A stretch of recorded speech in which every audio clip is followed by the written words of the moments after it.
Be careful with the caracol. This is absolutely nonsense. Fucking helmet, fucking Austrian. Bad boys, what you gonna do? Ce e asta? De mediu. Ghiozdanul Cipi cade imediat. Cât caral de zic ăștia. Is it waterproof or not? Okay, see you around. This is how the beginning looked for the Romanian group.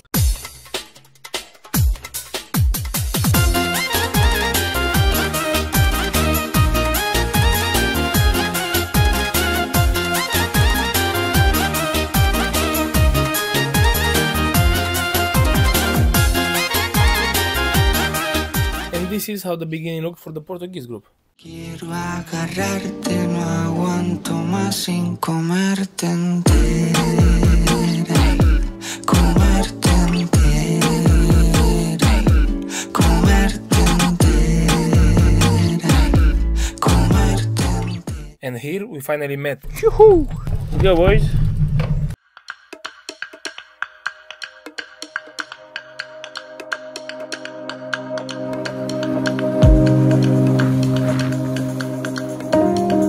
So what's happening to him? I don't know what to ask him. Fucking legend.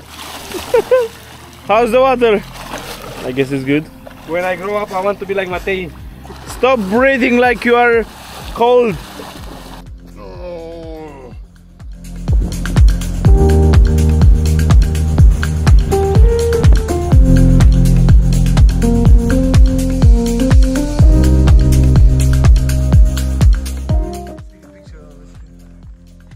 Matei, be careful with the caracol. Hey, cabrone. So what happened is that the fucking main road was closed. They were mounting some protecting fences for falling rocks from the cliff, but they closed the bike lane in such a way that it's impossible for you to cross. And really, it had spikes on top. Fucking helmet, fucking Austrians. And the options were two: to bike back about 10 kilometers, Or or climb on a random path. man, we climbed so much. Yeah, but the good part is that we are going now down 290 meters to find the promised Schnitzel! Let's go! Schnitzel! Okay, see you around. Meet our new friends from the way. What's up, man? How's it going? I'm Jason. Nice to meet you. Looks like we are not the only ones who got fucked by the road. So yeah, these situations make you meet people. The main road, you can see. Where are you from, buddy? I'm from Germany, but my parents are American. We are very close.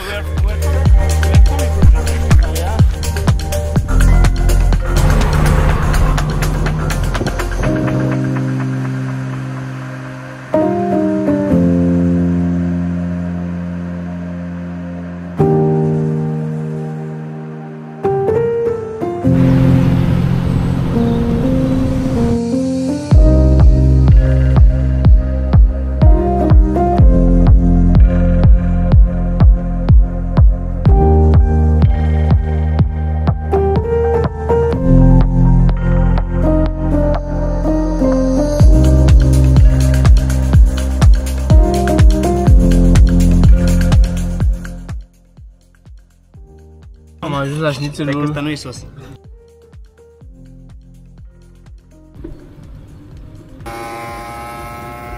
This is a dam, and it's damn big. Alex, what are you saying about the dam? Damn, boy. Damn, boy. Damn. Vine Poli, vine Poli, vine Poli! Poli nu vede, auzi? Matei, dacă te întreb de ce am filmat asta, e pentru că mi-ai strigat: fă o filmare înainte să treci podul. Sper că ți amintești. Also, ghiozdanul Cipi cade imediat. Hai să arăt. Dă zoom acolo să vezi. Ce e aici, bă? Aici cred că este un punct de acumulare al apei pentru aceștia care fac kayaking. Pentru kayaking ai nevoie de apă lină. Și ca să nu vină apa cu viteză, au făcut șerpuirea asta. Nu să mă piș. Achtung! Rechts! Atenție! Cât caral de zic ăștia.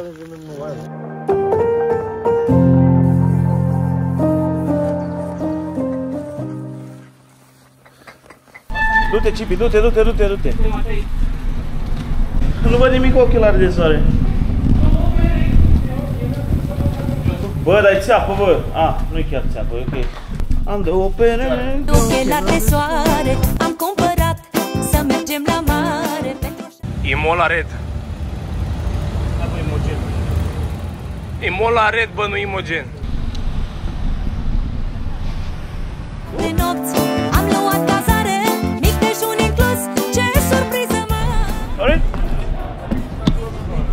Not this way? Ok.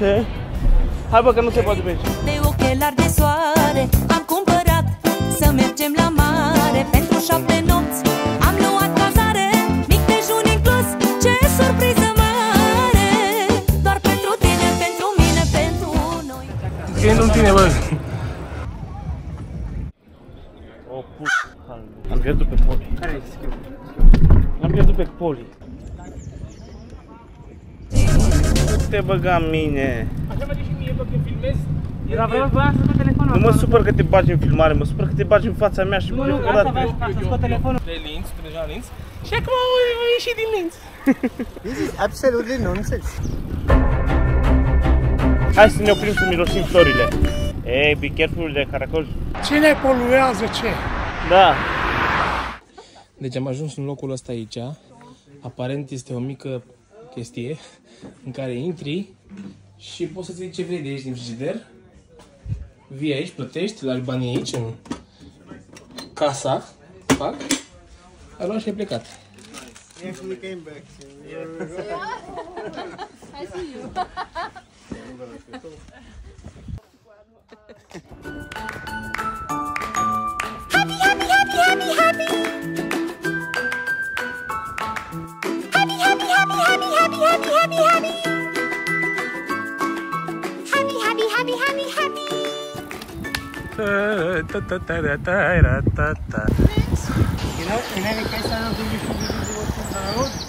Everybody fall to the right. No, I'm joking. Come on, just go. I cannot break. Hey, caralho! Taca. E caralho. De buraco. Istoria din bike trip-ul anterior se repetă. De data asta facem reclamă la Old Spice, facem reclamă la Clear Man. You can see here Flintstone making a you actually look like Flintstone from this angle. with a fucking beard and everything. Flintstone, the Flintstone. That's it. Let's go!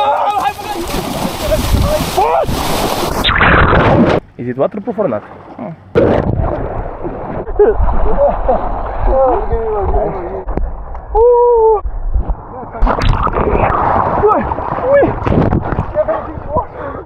Oh man, you have no idea how this feels. This feels so good. Look at that, it's amazing. That's extremely good. Hello! Willkommen in Austria! It's Austria.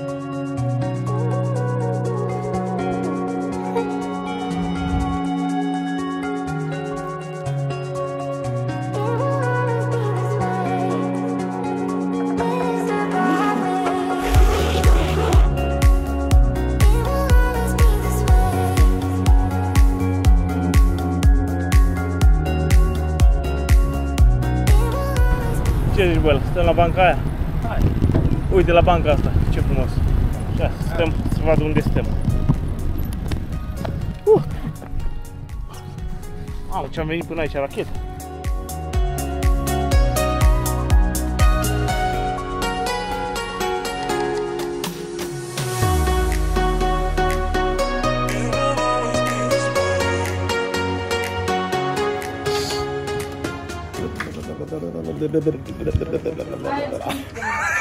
What a beautiful castle, and Rui passing next to it. Matei passing next to Rui, who is passing next to a castle. Alex, who's passing next to Matei, who's passing next to Rui, who's passing next to a castle.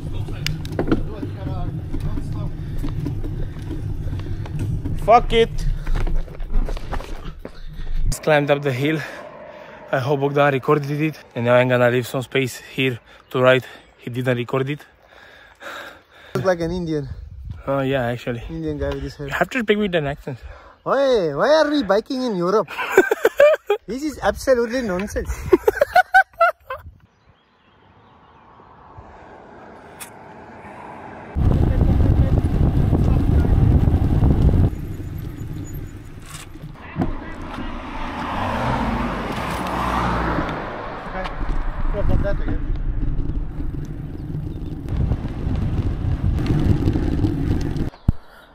Bine ați venit la ora de biologie din timpul bike trip-ului cu Bogdan.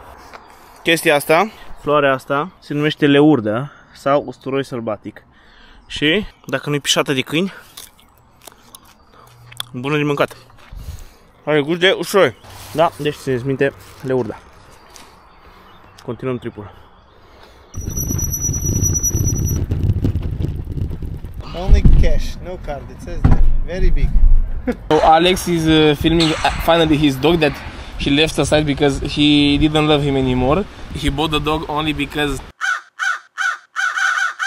could go walking with their dogs, you know. Ce părere ai Polibaciei de Austria? Sincer, nici ca noi nu sunt. So this right here is a vending machine, and I just unplugged it because I needed electricity for charging my battery. So.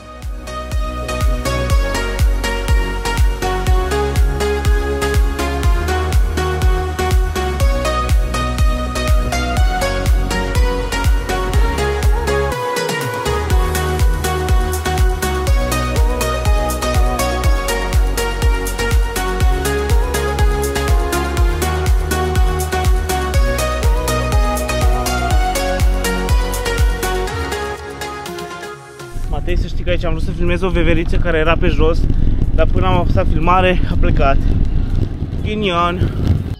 Merge? Da. Dacă Matei zice că merge, atunci merge. Pe aici, pe aici, pe aici. Ia zi, Matei. Bine, am zis cum ne-a învârtit. Zici că am văzut pe autostradă. Băi, deci e incredibil cum te învârt ăștia, măi, nebun. O infrastructură. Nu la mașini, ce mă știu.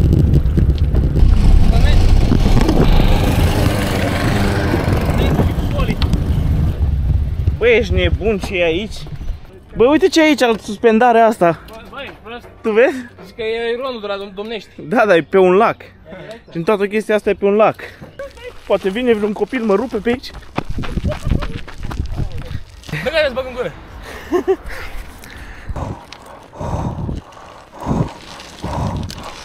Vreau și eu așa ceva. Acasă. In this Freizeitzentrum. Österreich, im Passau aus Vienna. Schnitzel. 3 elder people coming to our camping Platz. Passau, luați câte au scos. Uite cât de mici. Legal są, to no tu im siłę, no to.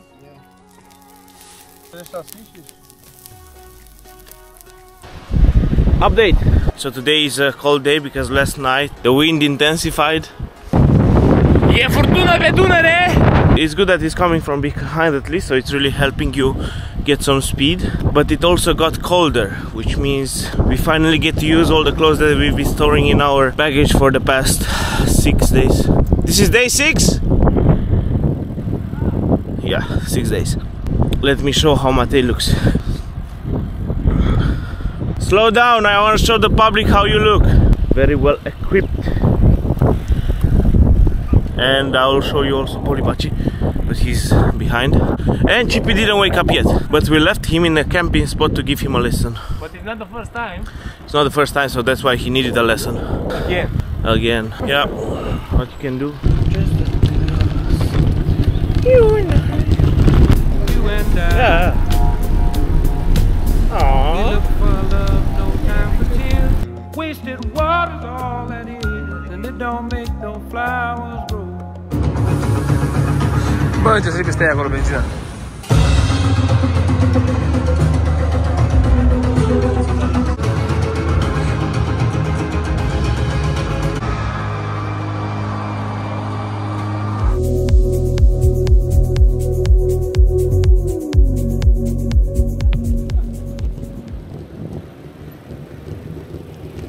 Serios?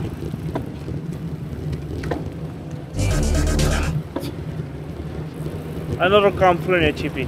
O să se vadă pe filmare cât de bune mi-s frânele. Mi-ai tăiat toată fața cu aia, mi-ai tăiat tot. Era linia ta, o p***a, te-ai băgat în față. We are right now finishing the Schnitzel tour. This ending is very similar to our ending that we had in It's not. in Vilnius. You cannot compare that ending to this one because of the environment. Bucci trecias and everything.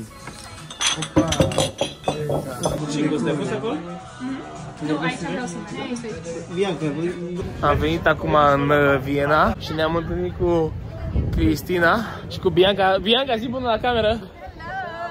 Cristina, aici de față. Bună! Ce răsărire, stă în Austria. 2 minute timp de polibacis 200. We just got off the train in Budapest. Right now, I don't know what we are going to do. Camping, I don't know. And we just realized that our bodies have been in almost every single kind of transportation, such as in the car, on a boat, in the train, in the plane. Yeah, I guess that's it. Bad boys, what you gonna do? Yeah.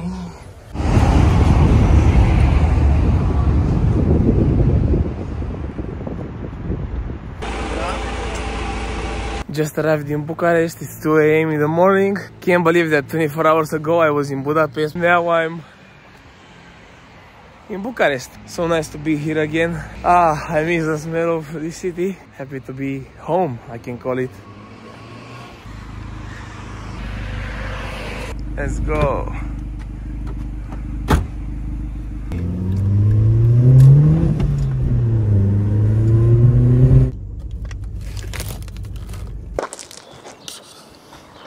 Mă numesc Ronț Pavel, am vârsta de 74 de ani, pensionar. Când ai început să te dai pe bicicletă și cine te-a învățat?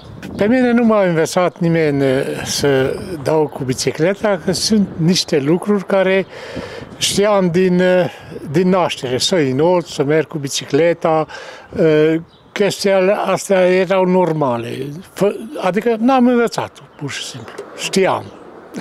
Câți ani aveai când ai început să te dai pe bicicletă? Cam 6-7 ani. Îți aduce aminte prima bicicletă? Da. Cum arăta? Prima bicicletă nu era a mea. Prima bicicletă era al surorii mele mai mare și cum a cumpărat-o, tatăl m-a învățat să meargă cu bicicleta. Și eu, cum eram mic, era o bicicletă pentru femei, cu cadru așa în jos, și când s-au săturat, au lăsat jos, când nu observase, am luat bicicleta, am urcat și am mers. Și zic, uite, poate merge, uite, poate merge. Toată lumea era admirat cum merg eu fără să învață cineva. Asta era în 58. De ce ai ales să mergi în atâtea excursii cu bicicleta cu tineri și de ce pe așa distanțe lungi în afara României? Din cauza că mi-a plăcut întotdeauna să mă duc în expediții, îmi place, cum să zic, să avem o echipă și mă duc cu tinerii, chiar și cu ajutorul unui motoraș, că cei de vârsta mea nu mai merg, știi? Și singur nu e tocmai bine, știi? Echipa, cum să zic, să se înțeleagă și fără cuvinte. Serios. Ce planuri ai pe plan personal pentru următoarea perioadă în ceea ce privește activitatea sportivă? Căsăratul artificial, un proiect în Grecia cu caiacele, după aceea la lacul Bistrița tot cu caiace, cu nepoții, ca să înveți și pe ei să iubească lucrurile acestea. Am adaptat motorașul ăsta tocmai ca să pot merge cu tinerii, că deja n-aș fi putut ține cu voi. Este Foarte, foarte simplu, este angrenat de o mică roată motrice care transmite direct pe roata din față forța rotativă. Eliminând o mulțime de lanțe rozdințate, care tot e greutate, pierde prin frecare, cel mai simplu lucru să mergi. My name is Bogdan Vilcan. I'm 27 years old. I work as project coordinator for a Romanian youth organization. This trip for me, it was something new. It was different than what I was used to before in terms of bike touring, let's call it like that. We were a group of 6, and my previous bike trips were all done in groups of 3 people, so it was different to try to manage the group vibe among the bikers. Also trying to find a camping spot. For all 6 of us was more difficult than finding a camping platform for only 3 people. I was in charge with navigation, basically designing the route that we are supposed to bike each day, and the number of kilometers, and estimate the stops for breaks. I can also say this trip was different because of the route that we biked through. We started in Saldenburg, Germany, and ended up in Vienna, and for the most of the distance we were biking along the Danube. Somehow it happened that we got to only camp on the left side of the river. Having this opportunity to bike mostly on biking lanes, it's different than just biking across hills and country roads like we used to. The toughest day? The coolest day, not the coolest week, but thank you. The coolest day? But you just described the coolest week, so. The coolest day? Well, the coolest day was actually the first one for me. I got to know how is it to bike in Germany and Vienna, and I got to compare this experience with other places where I biked before. Toughest moment was day 5. In the morning of day 5, I woke up and I found my mug dirty. So I went to the Danube to clean it, to rinse it up. And in that moment, a wave came and completely got me soaked. And from that moment, everything went to shit. My tent was full of snails. It was wet. My sleeping bag fell off the bike where I left it to dry, and it all got wet in the grass because the grass was wet. And we had to wait for Chippy to fix his flat tire. It wasn't the best day. In that day we also ran out of batteries, so we had to enter a city called Kemp's to charge our batteries in the McDonald's, and in that McDonald's there weren't many plugs where to do so. Next step is trying to organize more biking trips like this one, but in a different context. Try to involve some more people from the local community to do such experiences, and why not to bike in even more further countries than Austria and Germany. In short, the next step is to bike more, but on a higher level.